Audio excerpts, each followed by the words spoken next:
Welcome to the Happy Mindset. Today's episode is episode number 63, and today's episode title is called Master Your Emotions. So today I'm joined by Isabel Hundt. Isabel is a sociologist, a speaker, an author, and an emotions clearing practitioner. On today's episode, she talks about being an empath. She talks about recognizing and owning your individual gifts. And she talks about how to heal individual and intergenerational trauma. So I enjoyed talking to Isabel. She shares her story of how she went from Germany to America, the prophetic dream that she had of speaking on a stage in English, and how she learned to follow that dream as well. So Isabel's a very interesting person. I learned a lot from her. She knows a lot about emotions and integrating her spirituality into her way of being as well. So I got a lot of knowledge and inspiration from her. So I hope you enjoyed today's episode. I hope you can take some stuff from it. And hope you enjoyed today's episode. Well, thanks for joining us today, Isabel. Thank you for having me. I'm excited. I haven't had any interviews with someone from Ireland yet. No, you're first. So my first question for you is, who are you, Isabel, and what are you doing in the world today? That's a deep question. Who am I? I am a lot of things. Who am I? It's actually interesting because from my perspective, from my work that I do, I would say I am love. And I think that's what I try to embody every single day through the work that I do. I'm a sociologist and a speaker, public speaker, as well as an author of the book, The Power Faith-Driven Success. And I'm also an emotions clearing practitioner. And over the years, I have been known or have become known as the leader's heart decoder for the gift that I have in just seeing colors around people in general. And there's no distance in between my gift and the people that I focus on or that I connect with. So that is something very unique about me. But I'm also the founder of ICU Movement, which is focused on shattering cultural barriers and engaging cultural transformation globally through the awareness, through emotional awareness. So that's pretty much what I do and who I am. Cool. So when did you start discovering your gifts? I always knew, like even from a very young age, I saw everything in color, like places showed up in color, numbers, letters. I always was very artistic as well. I loved color in general, like painting, drawing, those kind of things, but I always thought it was normal. Anyone has that and can do that because I never talked about it, and we never really talked about it at home either. I grew up in Germany, and so people in Germany are known to be a little bit more conservative and a little bit more straightforward. We don't often go really, really deep. Maybe. I don't know, that's a stigma that I put on my own country. But we never talked about it. So over the years, I just started to realize that I know things that I shouldn't be knowing.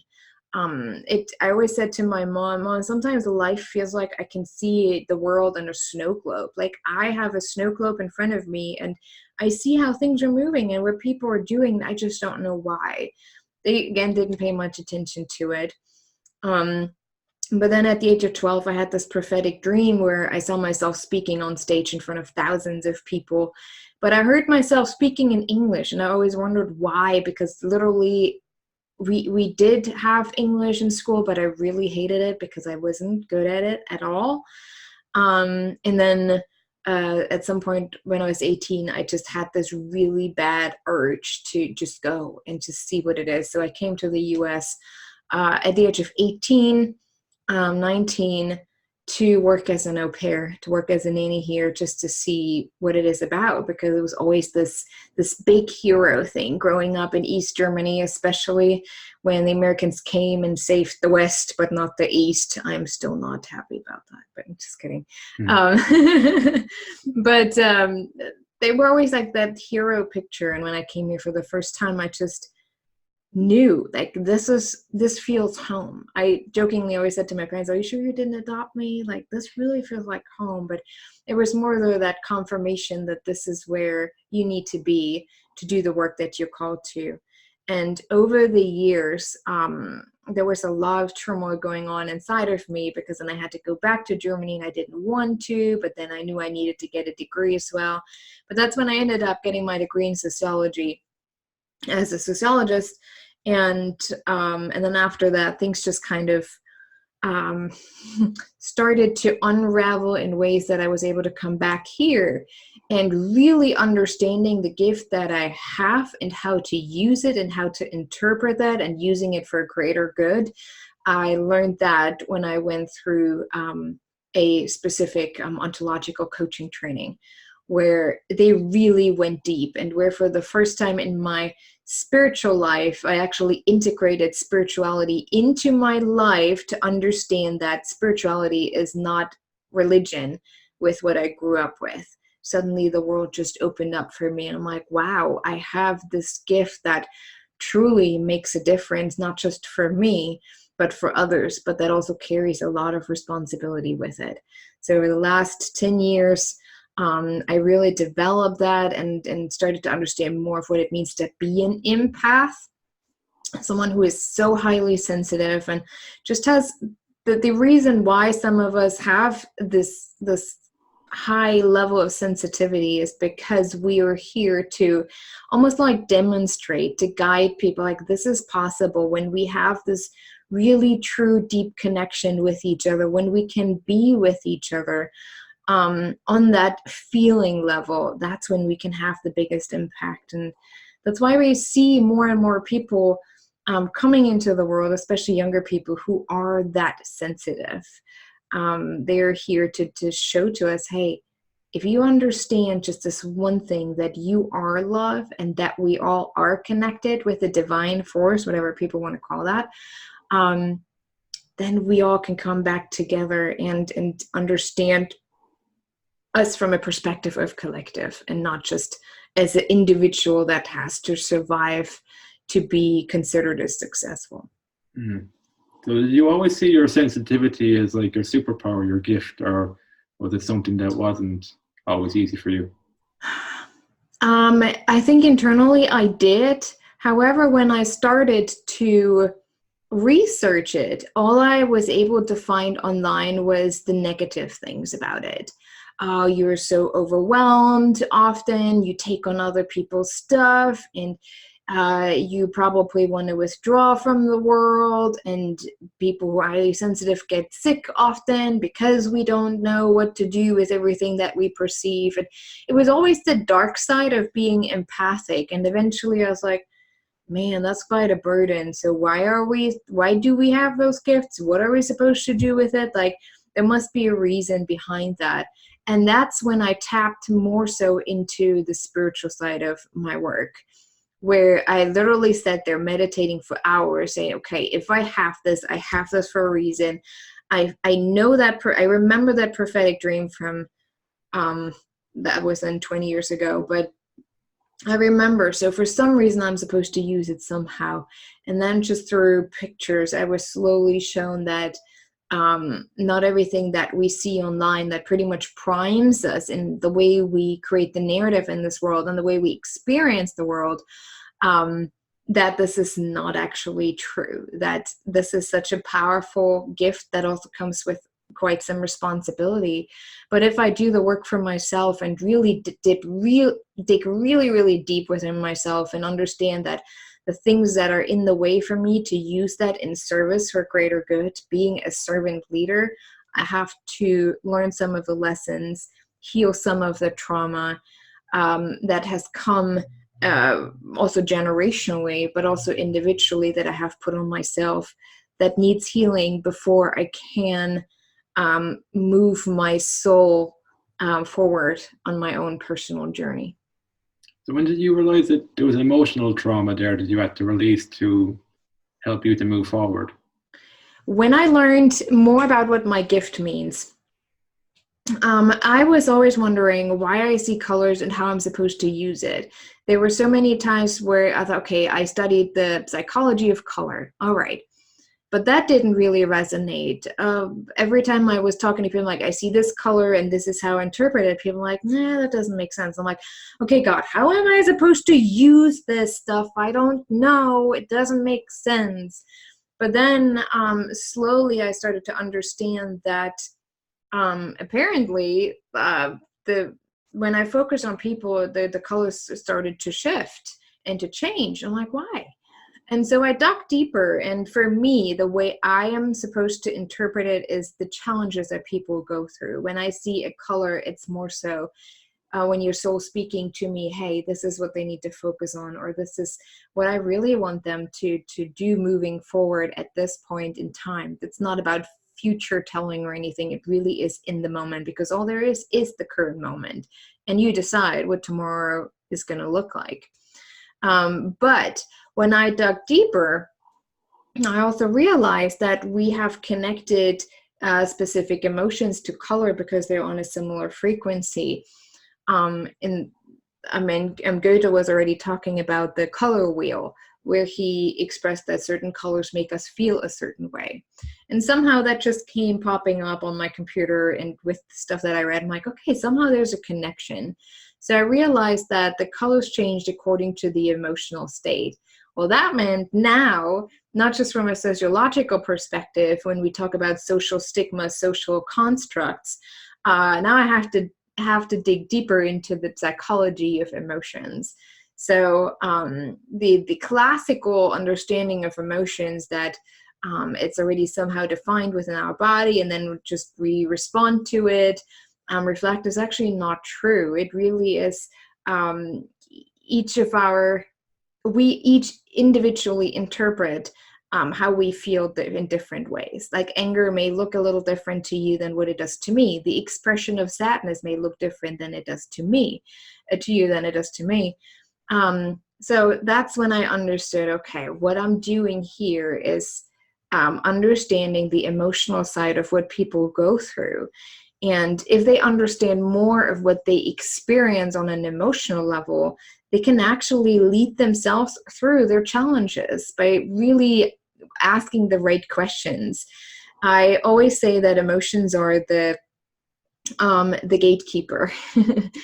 They are in front of the gate. It's literally, if you experience it this way, there is your soul that is one with the divine. And then within that, we have created separation, and there's our ego, and there's our mind. And our emotions are almost like the little communicators, the messengers between all of that. When we notice, oh, I am not quite in alignment with my calling and my purpose, it literally shifts us on our path, where if we move a little too far to the right on our path, we might experience fear, and fear saying, hey, you went a little too far now. I know you can do it. Just go back. And it's like this little cheerleader going up, like, you can do it. That's the next thing. Go further. Like, that's what you need to do. And our ego is like, no, fear's telling me I need to stop. And the soul is like, no, fear's telling you gotta go. Like, it's, those things. But most people don't understand the actual message behind it. And that's how I got really deep into it and started to play with it. I'm a visionary. I love pictures. So I literally just envisioned them like those guardians of our soul. Like, and then sometimes I have those conversations with my, okay, I feel the sadness. So what is it about? And then I have those crazy schizophrenic conversations. I'm just kidding. But it's just an internal conversation that helps me to move through that and just acknowledge it and normalize what I experience, and not feel so dragged down by it or judged by it. That's how I got into it. So it's quite interesting to take that route. Yeah. And so how do you see the emotions having an effect on your mindset and the thoughts that come into your head every day, and how you see the world? Well, no matter what I experience, if it's anger, if it's sadness, if it's guilt, if I know that there's a specific message behind it, I don't dive into the vibration of those emotions. We know that there's a scale of frequencies that certain emotions vibrate on. For example, if someone is constantly depressed and sad and just on that lower vibrating emotional level, it decreases your body frequency, the overall body frequency. The normal frequency is between 58 and 65 hertz, I believe, and that's your healthy normal state. But the more you give into the lower level emotion and just holding on to that, the more your frequency is being drawn or being pushed down. That means your body is responding with distress, dis-ease. And so for me, having that understanding and not and knowing that this is not who I am, but it's just pointing in the direction that I need to go, or that I just need to experience right now to really dig deep into the healing process of what's going on right now, I automatically shift my relationship that I have to it. I no longer say, oh, you fear, you suck, and I hate you, but instead I'm like, I love you. Thank you for guiding me. And automatically you keep your vibration higher, so you're not as prone to diseases in general.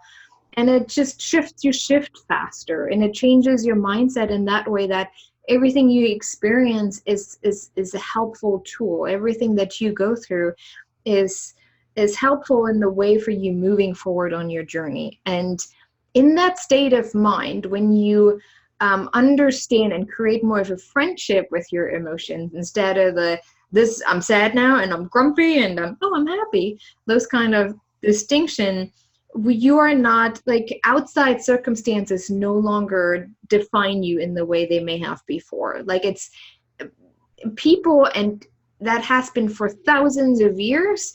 Any kind of authoritarian power, if it's even the church and if it's politics, they use emotions to manipulate people.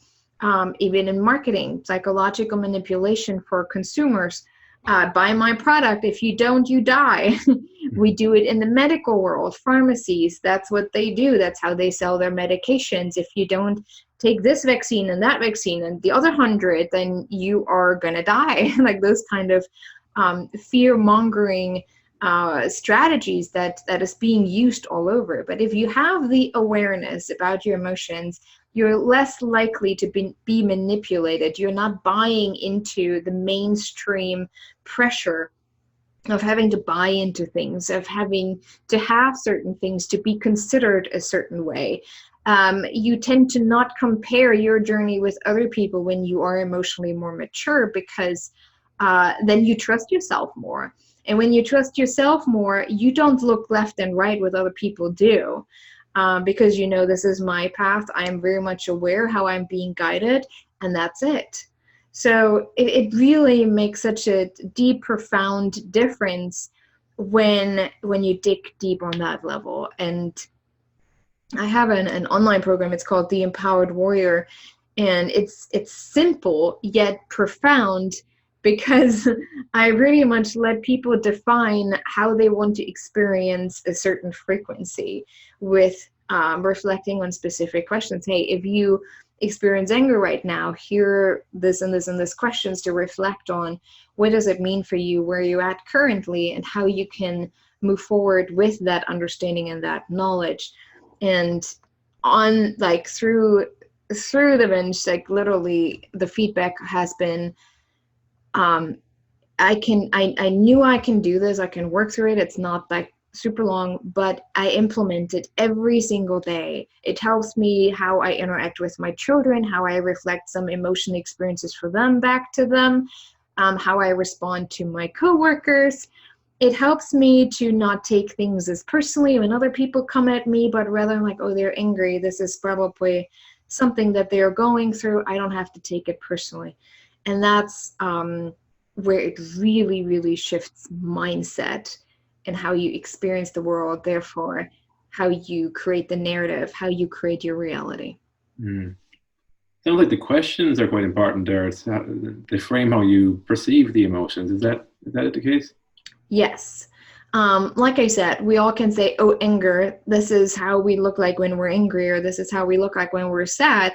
But because the way we grew up, because of our prehistory, we might have different thoughts about it. We may express it differently, may feel it differently. There is a general understanding, and there has been a lot of studies going on where like anger you usually feel around the front of your body, usually around your heart or your stomach. You know, when you're angry, you feel like your stomach is crunching energetically, but it's a very broad space, you know. So for example, when I'm angry, I can actually feel it more in my shoulders and then in my stomach, where other people like totally feel it right in their stomach.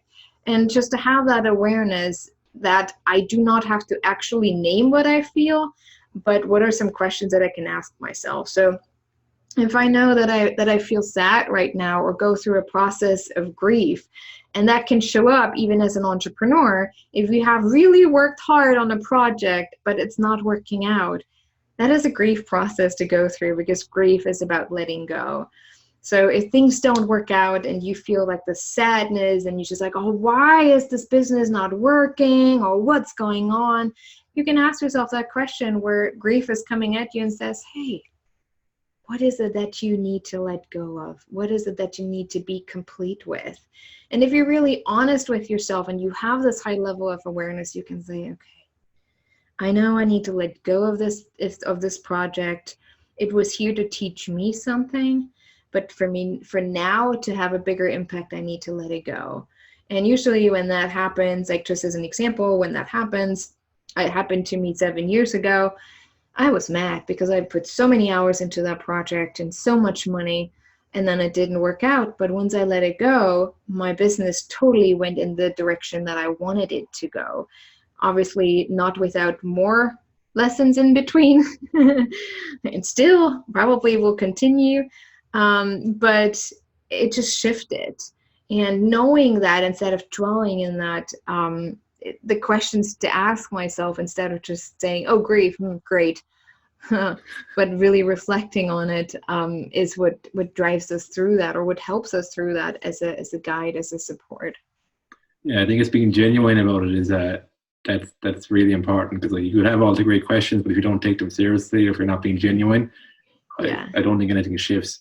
Like, why do you think it's so hard for us to let go of things, even when they're not even serving us? Oh, everything serves us somehow. Even when we believe consciously and know that something is not serving us, it's still subconsciously serving us somehow. It could be through a memory. For example, we know that we do a certain things, a certain pattern that we know is not good for us. Like, I don't know, eating something in particular. Okay, something really trivial. So let's say you eat something every day that you know is actually not good for your health. But for some reason you know it, but you still feel like you want to eat that every day. It's not about addiction, but maybe it's about a memory that you had with your mother or with your father. Something that connected you on that level, because maybe there wasn't any connection on a deeper level possible. And so you're holding on to that memory. And if you were to let it go, it subconsciously may feel like you would have to let them go. You don't have that connection anymore. So even when it comes to entrepreneurship, if there are things that we don't want to let go, it's because we maybe identify that as a success. If we let that go, we are a failure. If we move into a different direction, then people see us as losers. So we have to hold on to that. There's always a payout, and whatever we hold on to, there's always a payout. And that deserves really honest reflection on ourselves, but honest reflection, like where we can really say, okay, I'm going to be honest with myself. Why am I really holding on to this? Oh yeah, because it helps me to avoid moving forward. Or I can just ignore another problem that I really do not want to deal with either. So it's just keeping this up, at least I don't have to deal with the other crap. So that's a little easier. So everything serves us in some way. So even if we know it doesn't in moving forward, but at the same time, it's about that comfort level, about the familiar, about something that we hold on to feel a certain way. Like with the what you eat, with that example, have that to feel us connected, or maybe even feel seen in that moment when we can share a common food item or just the situation of it. I guess like something served us in the past, but as you grow up, you realize that why am I still doing this? It's the context has changed, but the actual thing you're doing hasn't. I think that's what I've noticed a bit more, and that's what I wasn't very aware of before. I'd have certain things that probably would have protected me emotionally or whatever in the past, but I'm not in that environment, in that context anymore. So that no longer serves me, but it does take that bit of awareness and look at it. So how about intergenerational trauma? Because it's hard enough looking at your own stuff first. Like when it comes to like the collective consciousness, like I know from my own journey that's the last thing you want to look at to begin with. Well, for me, anyway, it was.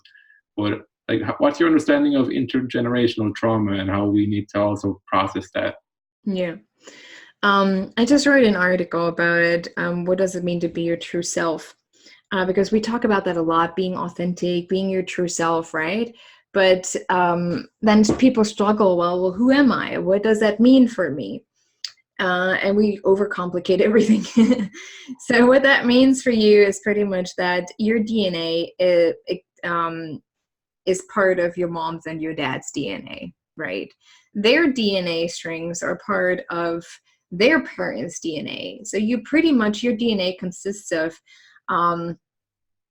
hundreds and thousands of strings of DNA, little pieces, just to keep it simple, that now are yours. But we know now that genes, and therefore your DNA, shifts according to highly emotional experiences, trauma. For example, war. Any kind of war or slavery is a big issue here, especially in the US. Holocaust. Those are like really big traumatic events that are also stored within your DNA. They have done research on children that were born after 9/11, and a lot of people who were close in New York experienced PTSD. So that's post-traumatic disorder. And what they have noticed that those children that were born after 9/11 showed more, a higher level of suffering from PTSD as well, from depression, as well as nightmares. And most of their nightmares have nothing to do with them, but what their parents had experienced. And that is just an immediate showing that generational trauma is being passed down one generation to another. So unless someone within that generational line says, okay, here we stop now, I am willing and ready to heal a lot of that, and I'm ready to break that cycle, we will continue passing it down more and more. And with every generation, they carry more around. And eventually it just gets really heavy, and we can't really identify who we are from that place of trauma anymore, because all we consist of is trauma. If you were to go all the way back before trauma was possible, and we understand it from a spiritual perspective, even what religion teaches us, that God is love, and that God is who existed in the first place, like from the very beginning, that means that our very true self is the divine within. That means that our very true self is always us coming from a place of love, because love is the highest vibration, the highest frequency. Love, unconditional love, is what is being shown to us from the divine within. But that trauma that we have created to understand the separation that we find ourselves in, the survival of the fittest, like with every new generation, we created more of the understanding, me as the individual, I have to survive. And the more we have this understanding, the more we come from a place of power, and we experience power struggles, if it's in politics, if it's just within the social construct, right? And that is all part of trauma. It could be as simple as yelling at a child that can create trauma. I know my son is very highly sensitive. Yelling at him is the worst punishment.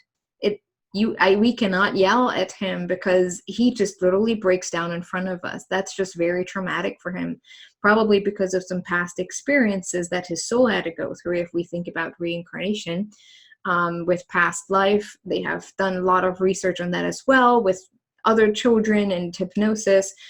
But that is what is part of our journey, I think, today, where because of the knowledge that we have now from a scientific perspective in terms of epigenetics and generational trauma, that we have the opportunity to actually heal that our generation is the generation that can say, we're breaking up that cycle, we are dealing with this, so that we can release the energy around trauma, because we know we are energy, so our whole body is energy, so everything that is being formed on a molecular basis is energy.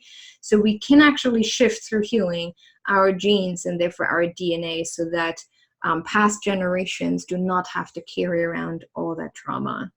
And that is very important to know, that not everything we experience or that we go through is actually ours, but it is our place to heal it if we have the awareness. Yeah, awareness, understanding. Yeah, there's more knowledge nowadays as well, so like it's out there if we want to start healing it. That's a great message. So how do people find you online, Isabel? I keep it simple because it's already confusing enough online.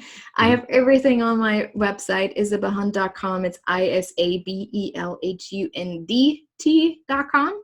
People usually forget the D before the T. But there you can find a link to my book, which is also available on Amazon. You can find a link to my course, The Empowered Warrior, that will get a little bit of an overhaul this fall. I will add some new videos and some new content from everything I've studied just over the last year, but also how to work with me, or even connecting with me on social media. So everything in one place, so people don't have to go crazy. Yeah, keep it simple. Do you have any final message before we leave this? The final message is have courage. Have the courage to turn toward yourself and say, I'm ready to create that high level of awareness so that I can heal, so that we can help each other to heal through some of the things that have come up and we have gone through generationally over the last thousands of years. I think that is really when we can come from a place of love, not just for ourselves, but also for other people, and just see them for who they are and where they're at on their journey without the judgment. So that takes courage. And I really want to plead with everyone who's listening to bring up that courage to say, yes, I'm ready. I'm ready to do this, not just for myself, but also for the collective. Very good. Great message. Cool. So thanks for joining us today, Isabel, and shining some light on the work you do with emotions and how it affects our mindset. And yeah, just for sharing your story today. It was great hearing what you've done and how you've come from that girl who had a prophetic dream to where you are today. It's really a great story. Thanks awesome. again. Thank you. Thank you for having me. My pleasure. So until next time, have fun and enjoy the process.